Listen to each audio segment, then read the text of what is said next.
हरे कृष्ण। हरे कृष्ण प्रभु जी, दंडवत हरे प्रणाम। कृष्ण, धन्यवाद। हरे कृष्ण, हरे कृष्ण, हरे कृष्ण అందరికి. సో ఈరోజు శ్రీమద్ భాగవతం క్లాస్కి మీ అందరికీ కూడా ఇస్కాన్ శ్రీ శ్రీ రాధా గోవింద ఆలయము మంగళూరు కర్ణాటక తరపున స్వాగతం తెలియజేస్తూ ఉన్నాము.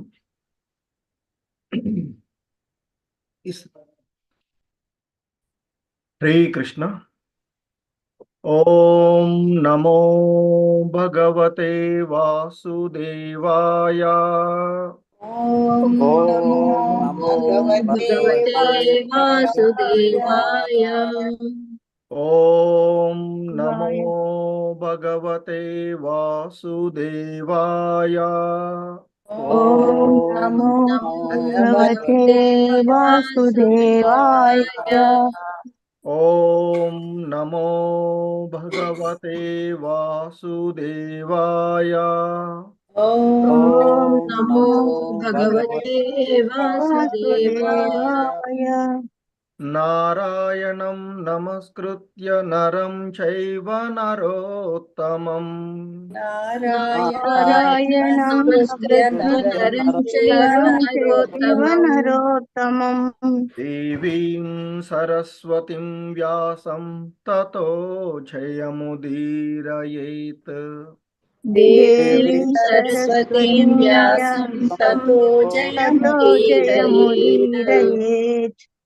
నష్టప్రాయేష్వభద్రేషు నిత్యం భాగవత సేవయా. నష్టప్రాయేష్వభద్రేషు నిత్యం భాగవత సేవయా. భగవతి ఉత్తమ శ్లోకే భక్తిర్భవతి నైష్టికీ. భగవతి ఉత్తమ శ్లోకే భక్తిర్భవతి నైష్టికీ.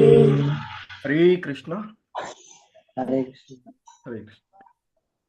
సో ఈరోజు శ్రీమద్ భాగవతం క్లాస్లో మనము 3వ స్కందము 25వ అధ్యాయము భక్తి యోగ మహిమ అనేటువంటి అధ్యాయంలో ఈరోజు 26వ శ్లోకాన్ని మనము అవగాహనం చేసుకోవడానికి ప్రయత్నం చేద్దాము. హరే కృష్ణ.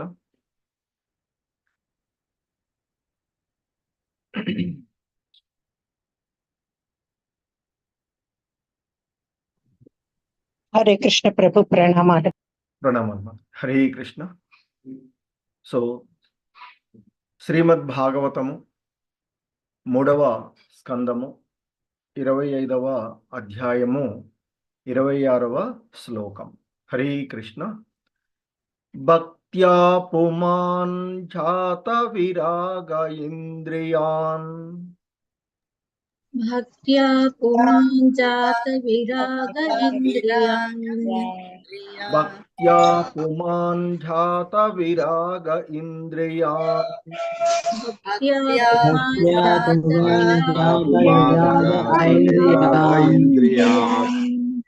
భక్త్యా పుమాన్ జాత విరాగ ఇంద్రియాన్. భక్త్యా పుమాన్ జాత విరాగ ఇంద్రియాన్. దృష్టశ్రుతాన్ మద్రచనాను చింతయా. దృష్టశ్రుతాన్ మద్రచనాను చింతయా. దృష్టశ్రుతాన్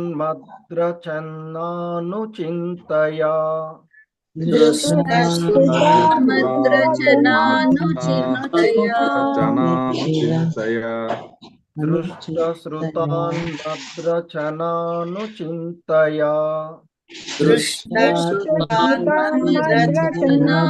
చింతయా. తస్య యత్తో గ్రహణే యోగయుక్తో.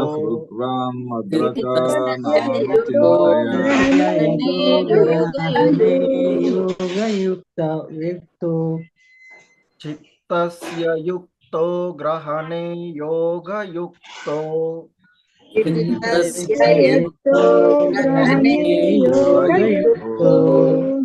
చిత్తస్య యత్తో यत्तो ग्रहणे योगयुक्तो चित्तस्य यत्तो ग्रहणे योगयुक्तो यतिष्यते ऋजुभिर्योगमार्गैः यतिष्यते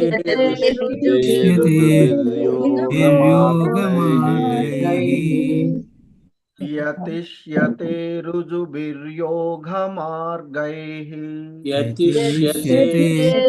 ऋजुभिर्योगमार्गैः यतिष्यते ऋजुभिर्योगमार्गैः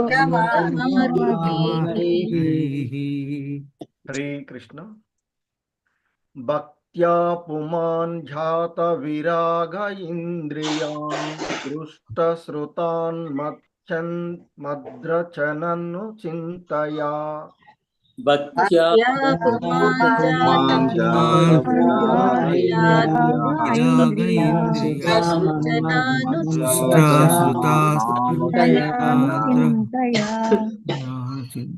भक्त्या पुमान् जात विराग इन्द्रियान् दृष्टश्रुतान् मद्रचनानुचिन्तया भक्त्या पुमान् जात विराग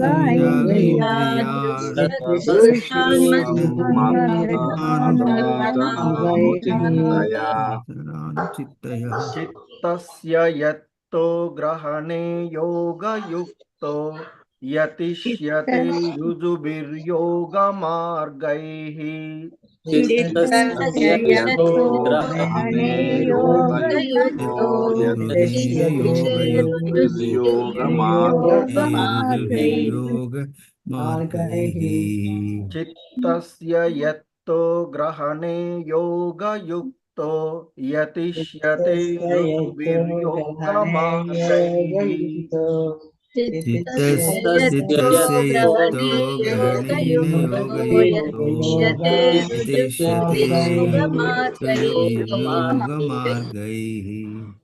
हरे कृष्ण।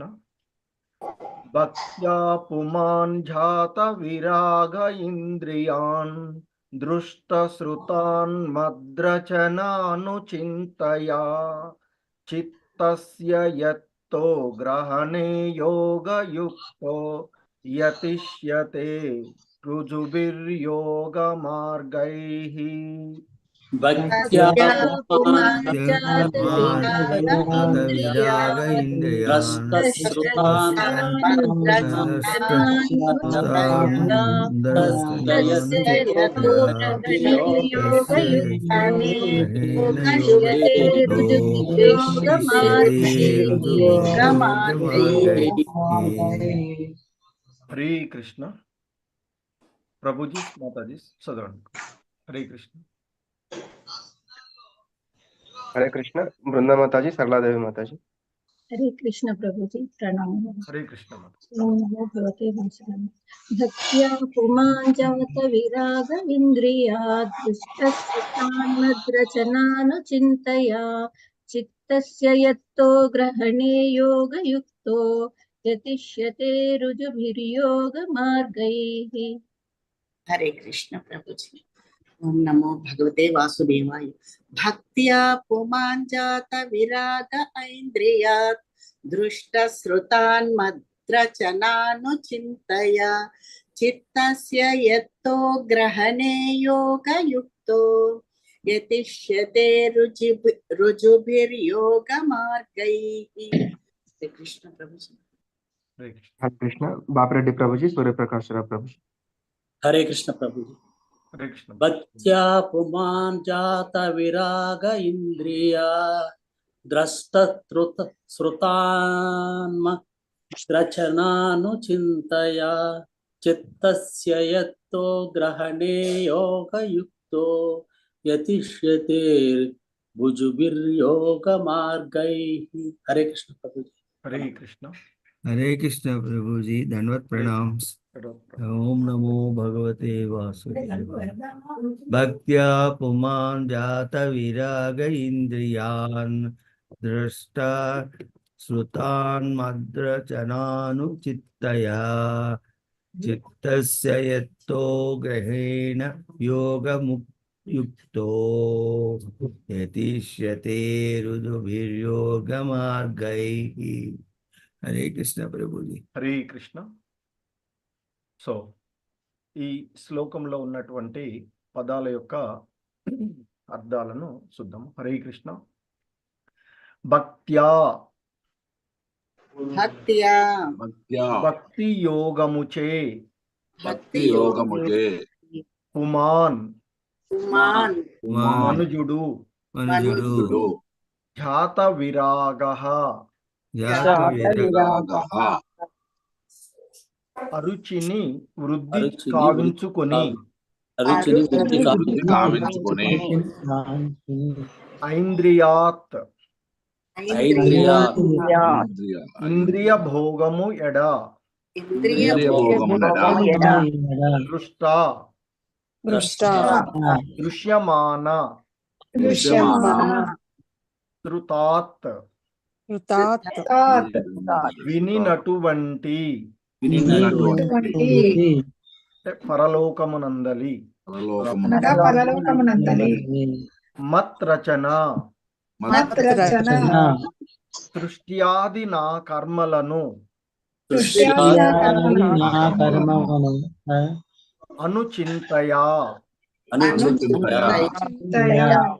సదా చింతించుచు చిత్తస్య మనస్సును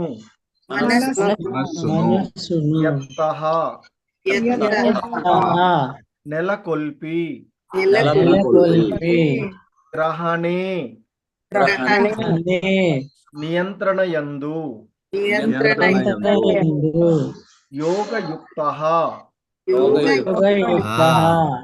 భక్తి యోగమున స్థితుడై భక్తి యోగమున స్థితుడై యతిష్యతే యత్నించును రుజుభిః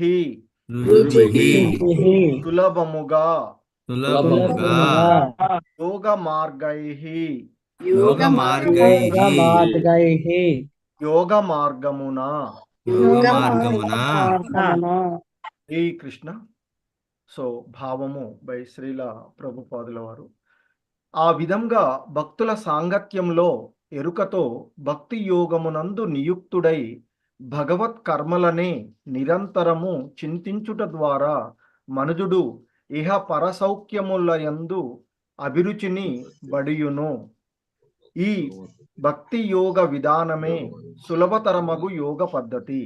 భక్తి యోగ పథమునందు నిజముగా నెలకొనినప్పుడు మనుజుడు మనసును నియంత్రింపగలగును. హరే కృష్ణ. Please repeat. ఆ విధంగా భక్తుల సాంగత్యములో ఎరుకతో భక్తి యోగమునందు నియుక్తుడై భగవత్ కర్మలనే నిరంతరము చింతించుట ద్వారా మనుజుడు ఇహపర సౌఖ్యముల యందు అభిరుచిని బడయును. ఈ భక్తి యోగ విధానమే సులభతరమగు యోగ పద్ధతి. భక్తి యోగ పథమునందు నిజముగా నెలకొనినప్పుడు మనుజుడు మనసును నియంత్రింపగలుగును. హరే కృష్ణ. భాష్యము బై శ్రీల ప్రభుపాదుల వారు. భాష్యం. ఈ జన్మమునందే గాక తదుపరి జన్మమునందును సౌఖ్యమును బడయుటకై పుణ్యాచరణము కావింపుమని అన్ని శాస్త్రములయందు జనులకు బోధించబడినది. ఉదాహరణకు పుణ్యకర్మల ద్వారా మనుజుడు నిక్కంగా స్వర్గలోకమున కేగునని చెప్పబడినది. కానీ భక్తుల సాంగత్యము నందున్న భక్తుడు మాత్రము భగవత్ కర్మలను అనగా అతడు ఈ విశ్వమును ఏ విధంగా సృష్టించను, ఏ విధంగా దీనిని పోషించును, ఏ విధంగా విశ్వము లయించిపోవును, భగవద్ధామంన భగవల్లీలలు ఏ విధంగా కొనసాగుచుండుననడి విషయమును ధ్యానించుటనే కోరును. ఈ భగవత్ కర్మలను వర్ణించు గ్రంథములు ఎన్నో కలవు. వానిలో ముఖ్యమైనవి భగవద్గీత, బ్రహ్మ సంహిత, శ్రీమద్ భాగవతము అనున్నది. భక్తుల సాంగత్యమును పొందు శ్రద్ధావంతుడగు భక్తుడు ఆ భగవల్లీల విషయములను వినుటకు, ధ్యానించుటకు అవకాశమును బడయును. దాని ఫలితమేమనగా అతడు మార్త్య లోకపు, స్వర్గలోకపు నామమాత్ర సౌఖ్యముల పట్ల అభిరుచిని పొందును. అనగా భక్తులు కేవలము భగవానుని సాన్నిధ్యమును బడయుటయందే అభిరుచిని కలిగి ఉండి తాత్కాలికమగు నామమాత్ర సౌఖ్యమునెడ ఆకర్షణ కోల్పోవుదురు. హరే కృష్ణ. యోగయుక్తుడైన వాని స్థితి ఇదియే. యోగమునందు సుస్థాపితుడైన వాడు ఈ లోకపు లేదా స్వర్గలోకపు ఆకర్షణలచే విచలితుడు కాబోడు. కేవలము ఆధ్యాత్మిక విషయములందు అతడు అనురక్తుడైయుండును. ఇటువంటి ఉదాత్తమగు స్థితి భక్తి యోగమనడి సులభ విధానము ద్వారా అత్యంత సులభంగా లభించగలదు. రుజుర్భిర్యోగ మార్గైహి, రుజుభిహి అంటే అతి సులభంగా అనడి పదము ఇందు అతి చక్కగా అమరినది. యోగ పూర్ణత్వమును బడయుటకు అనేక విధములగు యోగ మార్గములున్నను కృష్ణ భక్తి ఎనడి ఈ విధానమే అతి సులభమైనది అయి ఉన్నది. ఈ విధానం సులభమైనదే గాక దీని వలన కలిగే ఫలితము కూడా ఉదాత్తమే అయి ఉన్నది. కనుక ప్రతి ఒక్కరూ ఈ కృష్ణ భక్తి భావన విధానమును చేపట్టి జీవితపు అత్యున్నత పూర్ణత్వమునకు చేర యత్నింపవలెను. హరే కృష్ణ. సో ఇది జగద్గురు శ్రీల ప్రభుపాదుల వారి యొక్క భాష్యము ఈ శ్లోకమునకు. హరే కృష్ణ. ఓం అజ్ఞానతిమిరాంధస్య జ్ఞానాంజనశలాకయా చక్షుర్మిలితం యేన తస్మై శ్రీగురవే నమః. నమో ఓం విష్ణుపాదాయ కృష్ణప్రేష్టాయ భూతలే శ్రీమతే భక్తివేదాంత స్వామినితి నామినే. నమస్తే సారస్వతీ దేవే గౌరవాణి ప్రచారిణి నిర్విశేష శూన్యవాది పాశ్చాత్యతీశతారిణి. జయ శ్రీకృష్ణ చైతన్య ప్రభు నిత్యానంద శ్రీ అద్వైత గదాధర శ్రీవాసాది గౌర భక్త బృంద. హరే కృష్ణ కృష్ణ కృష్ణ హరే హరే, హరే రామ రామ రామ హరే హరే. హరే కృష్ణ. సో గత శ్లోకంలో భక్తుడు ఏ విధంగా కృష్ణ భక్తి భావన యందు అంటే భక్తియుత సేవ యందు పురోగమించునో ఆ విధానము ఆ శ్లోకంలో వివరించబడినది. ఏంటి అంటే మరి ఆ విధానము అంటే విశుద్ధ భక్తుల యొక్క సాంగత్యము. ఆ విశుద్ధ భక్తుల యొక్క సాంగత్యములో ఉండడం వలన ఆ భగవానుని యొక్క లీలా కర్మల చర్చ ఏదైతే ఉందో సతతం కీర్తయంతో మామని చెప్పబడుతూ ఆ శుద్ధ భక్తులు ఆ కీర్తించేటువంటి వారి మధ్య జరుగుతూ ఉండేటువంటి చర్చలు హృదయానికి మరియు ఆ చెవులకు ఎంతో ప్రీతికరంగాను సంతుష్టికరంగాను ఉంటాయి అని చెప్తున్నారు. మరి అటువంటి జ్ఞాన అభ్యాసము ద్వారా మనిషి క్రమక్రమంగా ముక్తి పథము వైపుకు పురోగమిస్తాడు.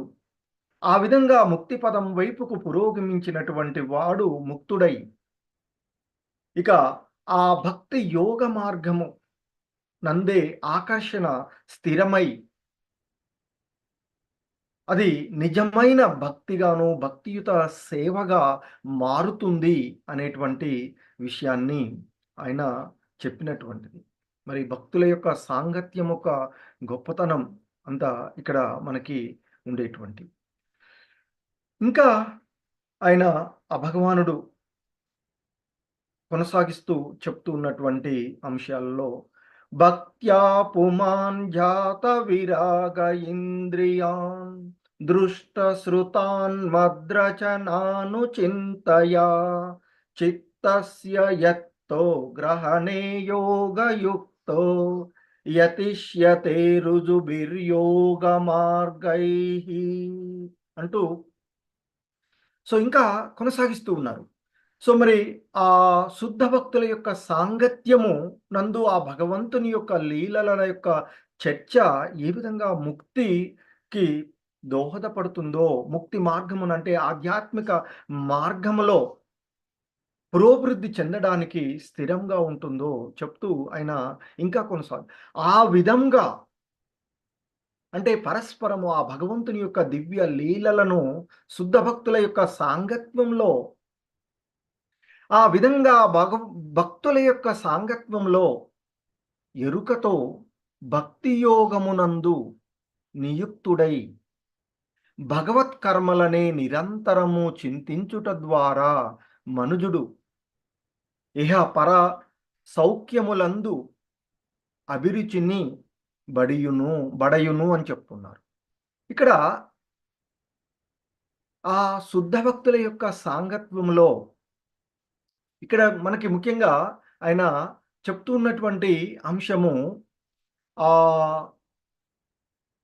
శుద్ధ భక్తుల సాంగత్యంలో ఎరుకతో మరి ఏంటి అంటే మనము ప్రారంభ స్థితిలో ఉన్నప్పుడు గురువుగారు చెప్పారు కనుక చేస్తూ ఉంటాం, లేదా శాస్త్రాలలో చెప్పబడింది కనుక చేస్తూ ఉంటుంటాం. కానీ ఇక్కడ ఆ భక్తులు జ్ఞాన అభివృద్ధి జ్ఞానాన్ని ఆధ్యాత్మిక జ్ఞానాన్ని పొందిన తర్వాత ఆ భక్తుల యొక్క సాంగత్యంలో ఎరుకతో తెలుసుకొని అనుభూతి పొందుతూ ఆ భక్తి యోగమునందే నియుక్తులై ఆ భగవంతుని యొక్క కర్మలను ఆ భగవంతుని యొక్క దివ్యమైనటువంటి కర్మలను నిరంతరము మననం చేసుకోవడము ద్వారా ఈ మానవుడు ఇహపర సౌఖ్యముల యందు అభిరుచిని పొందగలుగుతాడు, అనుభూతం పొందుతాడు అని చెప్తూ ఉన్నటువంటి. సో మత్ రచన ఆయన చెప్తున్నారు. సృష్ట్యాది ఇక్కడ ఆ పరలోకములకు సంబంధించినటువంటి అంటే ఈ జగములో కానీ అలాగే ఆ పరలోకంలో ఉండేటువంటి మత్ రచన ఇక్కడ చెప్తున్నారు. అంటే ఆ భగవంతుడు యొక్క కర్మలను అనుచింతయ సదా నిరంతరము చింతించడం ద్వారా ఎక్కడ చిత్తస్య మనసునందు సో ఆ విధంగా మనసునందు అలా అభిరుచిని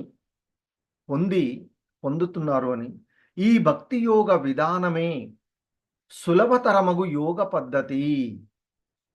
అన్ని యోగ విధానాలలోకెల్లా కూడా సులభతరమైనది, సరళమైనటువంటిది, అది చాలా సౌఖ్యవంతమైనటువంటిది ఈ భక్తి యోగ విధానము అని చెప్తున్నారు. మరి భక్తి యోగ పథమునందు నిజంగా నెలకొన్నప్పుడు అంటే నిజంగా అంటే ఇక్కడ ఎరుకతో భక్తి యోగ విధానాన్ని యథార్థంగా దర్శించినటువంటి అనుభూతం అందుకున్నటువంటి అప్పుడు ఈ మానవుడు మనస్సును నియంత్రించగలడు. సో భగవద్గీతలో కూడా మనకు 2వ అధ్యాయంలో చెప్తారు, ఒకసారి భక్తి యోగమునందు పరిపూర్ణత సాధించిన వాడు మరలా ఈ మోహంలో పడడు అని చెప్తారు. సో కాబట్టి ఆ విధంగా భక్తి యోగమునందు నిజంగా నెలకొన్నప్పుడు ఈ మానవుడు యొక్క మనసు నియంత్రించగలుగుతుంది, అంటే స్థితప్రజ్ఞుడుగా మారేటువంటి అవకాశం లభిస్తుంది అని చెప్తున్నారు. సో ఇక శ్రీల ప్రభుపాదుల వారు మనకి భాష్యంలో ఆయన తెలియచేస్తూ ఉన్నటువంటి అంశాలు ఆయన ఈ విధంగా చెప్తున్నారు. ఈ జన్మనందే గాక తదుపరి జన్మనందును సౌఖ్యమును పొందడానికై పుణ్యాచరణను అంటే పుణ్య కార్యాలను చెయ్యాలని శాస్త్రాల యందు బోధించబడినటువంటి విషయాన్ని ఆయన ఇక్కడ మనకి గుర్తు చెప్తున్నారు. ఎందుకంటే ఉదాహరణకు పుణ్యకర్మల ద్వారా మానవుడు ఖచ్చితంగా ఆ స్వర్గలోకమునకు పోగలుగుతాడు. ఎందుకంటే శాస్త్రాలే ప్రామాణికము, శాస్త్రాలలో చెప్పబడినవి కనుక ఖచ్చితంగా ఆ విధంగా జరుగుతుంది, ఖచ్చితంగా స్వర్గలోకాలకి అతడు వెళుతాడు అని చెప్తున్నారు. కానీ భక్తుల యొక్క సాంగత్యమునందు ఉన్నటువంటి భక్తుడు మాత్రము అంటే అక్కడ ఆ భగవద్గీతలో కూడా చెప్తారు, ఈ మధురమైనటువంటి వాటితో వాక్కులకు ఆకర్షితులైనటువంటి వారు ఆ విధమైనటువంటి కర్మలలోనే నిమగ్నమవుతారు అని చెప్తారు. ఆ విధంగా చేయడం వల్ల ఖచ్చితంగా వారి యొక్క భౌతికమైనటువంటి కోరికలు త్వరగానే నెరవేరుతూ ఉంటాయి. తద్వారా వారు ఉన్నతమైనటువంటి లోకాలకు వేగి అక్కడ ఆ స్వర్గలోక సౌఖ్యాలను అనుభవిస్తూ ఉంటారు. సో పుణ్యం తరిగిపోగానే ఈ పుణ్యకర్మలు ఏవైతే ఉన్నాయో అవి నిరంతరం కూడా తరిగిపోయేటువంటివి. మరి ఆ పుణ్యకర్మల యొక్క ఫలం తరిగిపోగానే తిరిగి వచ్చి మళ్ళీ ఈ భూలోకంలోనే పడతారు. అంటే ఆ విధంగా నిరంతరము జనన మరణ చక్రాలలోనే పడిపోతూ ఉంటుంటారు. కానీ ఎవడైతే భక్తుల యొక్క సాంగత్వంలో ఉంటారో మరి ఆ భక్తుల యొక్క సాంగత్వంలో ఉన్నటువంటి భక్తులు మాత్రం నిరంతరము ఆ భగవంతుని యొక్క కర్మలను ఏంటి మరి ఆ భగవంతుని యొక్క కర్మలు అంటే మనకి ఈ భగవద్గీత, భాగవతం వీటిలో కూడా చెప్పబడుతూ బ్రహ్మ సంహిత వంటి వాటిలలో చెప్పబడుతూ ఉన్నట్లుగా మనం ఈ సృష్టి ఎలా జరిగింది అనేది భాగవతంలో కూడా చదువుకున్నాం. సో కాబట్టి మరి ఈ విశ్వము ఏ విధంగా సృష్టించబడింది, భగవంతుని యొక్క కర్మలు, ఈ విశ్వం ఇంత ఉండేటువంటి బ్రహ్మాండాలు కోటాను కోట్లుగా ఉండేటువంటి బ్రహ్మాండాలు, ఈ విశ్వాలన్నీ కూడా ఏ విధంగా సృష్టించబడ్డాయి, మరి ఈ విధంగా సృష్టించబడినటువంటి ఇదంతా కూడా ఏ విధంగా పోషించబడుతుంది, మరి తిరిగి ఏ విధంగా లయించిపోతుంది, అలాగే మరి భగవంతుని యొక్క ధామంలో భగవద్ధామంలో ఆ భగవంతుని యొక్క నిత్య లీలలు ఎలా కొనసాగుతూ ఉంటాయి. మనం భగవద్ధామ వర్ణన అంటూ కూడా చదివాం ఈ స్కందంలోనే. సో భగవద్ధామం ఆ భగవద్ధామం నందు ఆ భగవంతుడి యొక్క నిత్య లీలలు ఆయన యొక్క నిత్య ధామాలలో నిత్య లీలలు ఏ విధంగా కొనసాగుతూ ఉంటాయి, మరి అటువంటి విషయాలను ధ్యానించటకే వారు కోరుకుంటూ ఉంటారు అని చెప్తున్నారు. మరి ఇటువంటి భగవద్ కర్మలను ఆ భగవంతుని యొక్క దివ్య లీలలను వర్ణించేటువంటి గ్రంథాలు ఎన్నో ఉన్నాయి మనకి అని చెప్తున్నారు శ్రీల ప్రభుపాదుల వారు. సో అందులో ముఖ్యమైనటువంటివి మనకి ఉపనిషత్తులన్నిటి యొక్క సారమైనటువంటి భగవద్గీత, అలాగే బ్రహ్మ సంహిత, ఆ భగవంతుడిని కీర్తించి ఆ భగవంతుడి యొక్క స్థితి వాస్తవాన్ని దర్శింపచేసేటువంటి ఆ బ్రహ్మ సంహిత, ఇక అమల పురాణమైనటువంటి భాగవతము. సో ఇవన్నీ కూడా అని చెప్తున్నారు. అలాగే భక్తుల సాంగత్యమును పొందు శ్రద్ధావంతుడైనటువంటి భక్తుడు ఆ భగవంతుని యొక్క లీలల విషయాలను వినుటకు ధ్యానించుటకు అవకాశాన్ని పొందుతాడు. ఎందుకంటే అది భక్తుల సాంగత్యంలో కలిగేటువంటి ఇది. దాని ఫలితం ఏంటంటే అతడు మర్త్యలోకపు స్వర్గలోకపు నామమాత్ర సౌఖ్యము పట్ల అభిరుచిని పొందును అని చెప్తుంది. సో అనగా భక్తులు కేవలము భగవానుని సాన్నిధ్యమును బడయుటయందే అభిరుచిని కలిగియుండి తాత్కాలికమగు నామమాత్ర సౌఖ్యము ఎడ ఆకర్షణను కోల్పోవుదురు అని చెప్తున్నారు. మరి తాత్కాలికమైనటువంటి ఈ భౌతికమైనటువంటి సుఖాల ఎడ ఆకర్షణను కోల్పోవుటయే యోగయుక్తుడైనటువంటి వాని యొక్క స్థితి అని చెప్తున్నారు. అలాగే ఇంకా చెప్తున్నట్టు యోగమునందు సుస్థాపితుడైనటువంటి వాడు ఈ లోకం లేదా స్వర్గలోకపు ఆకర్షణల చేత విచలితుడు కాబోడు. కేవలము ఆధ్యాత్మిక విషయములందే అతడు అనురక్తుడై ఉంటాడు. ఇటువంటి ఉదాత్తమైనటువంటి స్థితి భక్తి యోగము ద్వారానే సులభంగా, ఆ భక్తి యోగం అనేటువంటి సులభ విధానము ద్వారా మాత్రమే అత్యంత సులభంగా లభించగలదు అనేటువంటి విషయాన్ని చెప్తున్నారు.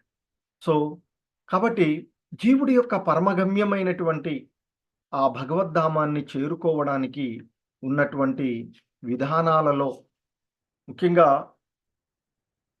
ఆ భగవంతుని యొక్క ధామాన్ని, ఈ జనన మరణాలకు అతీతంగా ఉన్నటువంటి ఆ భగవంతుని యొక్క ధామాన్ని చేరుకోవడానికి మనకు ఉన్నటువంటి మార్గాలలో ఆ భక్తుల యొక్క సాంగత్వము యొక్క ప్రాముఖ్యతని మనకి ఈ 2 శ్లోకాలలో నిన్న ఇవాళ చెప్తున్నటువంటి ఈ శ్లోకాలలో తెలియచేసినటువంటి అంశాన్ని మనకి శ్రీల ప్రభుపాదుల వారు తెలియచేస్తూ ఉన్నటువంటి అంశాన్ని ఇక్కడ చూస్తూ ఉన్నటువంటి. సో ఇంకా మరి ఈ భౌతికమైనటువంటి అంశాల ఎడ, ఈ భౌతిక జగత్తులో ఉండేటువంటి ఇంద్రియ భోగ వాంఛలతో ఉన్నటువంటి విషయాలలో మనకి ఆయన తెలియచేస్తూ ఉంటారు. మిథ్యా అహంకార ప్రభావం వలన విమోహితుడయ్యేటువంటి జీవాత్మ నిజానికి ఆ ప్రకృతి త్రిగుణాల చేత నిర్వహించబడేటువంటి కర్మలకు తానే కర్తగాను భావిస్తాడు. అంటే భక్తుల యొక్క సాంగత్వంలో లేకుండా, భక్తి యోగ విధానాన్ని అనుసరించకుండా ఈ భౌతికమైనటువంటి అంశాల యందు మోహితుడైనటువంటి వాడు, అంటే బద్ధజీవులుగా ఉండేటువంటి వారు, అంటే భక్తుల యొక్క సాంగత్వము, ఆ భగవత్ లీలలను గురించి సరైనటువంటి అవగాహన లేనటువంటి వారు ఇక ఈ భౌతిక ప్రపంచంలో, ఈ సృష్టి పైన, అంటే ఈ భౌతిక జగత్తు పైన తానే ఆధిపత్యం చలాయించాలి అనేటువంటి భావంతో, అంటే త్రిగుణమయమైనటువంటి రజోగుణ భావంతోనూ తమోగుణాలతోనూ తానే కర్తలు, అంటే భోక్తను అనేటువంటి భావంతో చేస్తూ ఉంటుంటారు అనేటువంటి విషయాన్ని మనకి చెప్పబడినటువంటి అంశాలు కూడా ఉన్నటువంటిది. కానీ ఎవరైతే భక్తుల యొక్క సాంగత్వంలో ఉంటారో, ఆ భగవంతుని యొక్క లీలలను తెలుసుకోవడానికి ప్రయత్నం చేస్తూ ఉంటారో, అటువంటి వారు ఆ భగవంతుడు ఏ విధంగా ఈ సృష్టిని అంతను కూడా సృష్టించారు, ఏ విధంగా దీనిని పోషిస్తూ ఉన్నాడు, అంటే సర్వము ఆ భగవంతుని ఆధీనంలోనే ఉన్నది అనేటువంటి అంశాన్ని చాలా సులభంగా అంటే వారు ఆ విధానంలో తెలుసుకోగలుగుతారు అని చెప్తూ ఉన్నారు. ఎందుకంటే ప్రతిదీ కూడా భగవంతుని యొక్క ఆధీనంలో, ఆయన భగవద్గీతలో చెప్తారు, మయాధ్యక్షే, నా యొక్క ఆధీనంలోనే ఈ ప్రకృతి నడుస్తూ ఉన్నది అని చెప్తారు. కానీ ఆయన దాని యొక్క ఆధీనంలో ఉండరు. అలాగే భక్తుడైనటువంటి వాడు ఆ భగవంతుని యొక్క దివ్య కర్మలను అవగాహనం చేసుకోవడం ద్వారా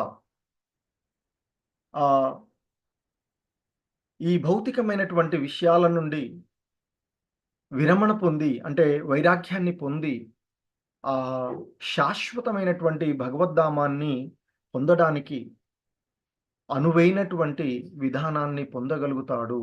సో అదే జీవుని యొక్క పరమ గమ్యమైనటువంటి విధానాన్ని అతడు పొందగలుగుతారు అని చెప్తారు. అలాగే ఇంకా ఈ భౌతిక ప్రకృతిలో జీవుడు ఆ త్రిగుణాలను అనుభవిస్తూ వివిధ రకాలైనటువంటి జీవన రీతులను అనుసరిస్తూ ఉంటుంటాడు. ఎందుకంటే ఈ సృష్టిలో ఉండేటువంటి 84 లక్షల జీవులలో తాను చేసేటువంటి కర్మ ఫలితాలను అనుసరించి ఒక దేహం నుండి మరొక దేహానికి నిరంతరము మారుతూ ఉంటాడు. సో అలా మారుతూ ఈ భౌతిక జగత్తు అనేటువంటి అశ్వత్థ వృక్షంతో పోల్చబడుతూ ఉంటుంది. సో దీనిలో లీనమైనటువంటి వాడు ఇంకా ఇంకా ఆ మాయా వృక్షం ఏదైతే ఉందో, ఈ భౌతిక జగత్ అనేటువంటి అశ్వత్థ వృక్షం ఆ ఇంద్రియ భోగ వాంఛతో, ఈ త్రిగుణమయమైనటువంటి దాంట్లో ఉన్నటువంటి వాడు ఒక శాఖ నుండి మరొక శాఖకు, ఒక దేహం నుండి మరొక దేహానికి తాను చేస్తూ ఉన్నటువంటి కర్మలను అనుసరించి పొందుతూ ఉంటుంటాడు. కానీ ఎవరైతే ఇక్కడ ఈ భౌతిక జగత్తులో నామమాత్రకంగా ఉండేటువంటి సౌఖ్యాలను నుండి విరమణ పొందదలుచుకున్నటువంటి భక్తులు ఎవరైతే ఉన్నారో వారు మాత్రం ఆ భగవంతుని యొక్క సాన్నిధ్యాన్ని పొందడానికే అభిరుచిని కలిగి ఉంటారు అని చెప్తారు. ఈ తాత్కాలికమైనటువంటి సౌఖ్యముల ఎడ వారు ఆకర్షణను కలిగి ఉండరు. ఎందుకంటే వారు ఆ భగవంతుని యొక్క లీలలను నిరంతరము కీర్తించడము ద్వారా ఈ భౌతికమైనటువంటి విషయాల ఎడ వారికి ఆసక్తి ఉండదు అని చెప్తున్నారు. కాబట్టి ఈ భక్తి యోగ విధానము ఉదాత్తమైనది, సులభమైనది. అందుకే ఈ శ్లోకంలో రుజుభిర్యోగ మార్గైహి అని చెప్పబడింది అని చెప్తున్నారు. అందులో రుజుభిహి అనేటువంటి పదం అంటే అతి సులభము. ఏంటి అతి సులభము అంటే ఆ భక్తి యోగ విధానం. సో ఈ శ్లోకంలో ఆ పదం చాలా చక్కగా అమరి ఉన్నది అనేటువంటి విషయాన్ని శ్రీల ప్రభుపాదుల వారు మనకు తెలియజేస్తున్నారు. అలాగే యోగ పూర్ణత్వాన్ని పొందడానికి అనేకమైనటువంటి యోగ మార్గాలు ఉన్నప్పటికీ కూడా కృష్ణ భక్తి భావన విధానమే, కృష్ణ చైతన్యమే అతి సులభమై ఉన్నటువంటి మార్గము అని చెప్తున్నారు. ఈ విధానము సులభమైనదే కాదు, దీని వలన కలిగేటువంటి అంటే కొన్ని సులభంగా ఉంటాయి కానీ ఫలితాలు మంచిగా ఉండవు. కానీ ఇది సులభమే కాదు, దీని యొక్క ఫలితం కూడా చాలా ఉన్నతమైనది, ఉదాత్తమై ఉన్నది అని చెప్తున్నారు. కావున ప్రతి ఒక్కరూ కూడా ఈ కృష్ణ భక్తి భావన విధానాన్ని చేపట్టి మరి జీవుడి యొక్క పరమగమ్యం, అంతిమ గమ్యం భగవద్గీతలో చెప్తారు, సర్వధర్మాన్ పరిత్యజ్య మామేకం శరణం వ్రజ అంటూ చెప్పబడినట్టు. అన్ని ధర్మాలను వదిలి నన్నే ఆశ్రయిస్తే, పరిపూర్ణంగా ఆయన్ని ఆశ్రయించినట్లయితే ఈ అన్ని విధాలైనటువంటి వాటి నుండి నిన్ను బయటపడేస్తాను అని చెప్తున్నాను. సో ఆ విధంగా ప్రతి ఒక్కరూ ఇక్కడ శ్రీల ప్రభుపాదుల వారు చెప్తున్నారు. కనుక ప్రతి ఒక్కరూ ఈ కృష్ణ భక్తి భావన విధానాన్ని చేపట్టి జీవితపు అత్యున్నత పూర్ణత్వమును చేరడానికి ప్రయత్నించాలి.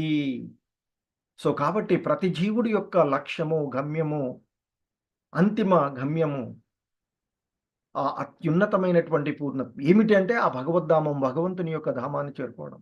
ఈ జనన మరణాలకు అతీతంగా ఉండేటువంటి ఆ భగవద్ధామాన్ని చేరుకోవడం. దానికి ఉన్నటువంటి మార్గము మనకి భక్తి యోగము, భక్తుల యొక్క సాంగత్వము అని చెప్పబడినటువంటి విషయం. హరే కృష్ణ.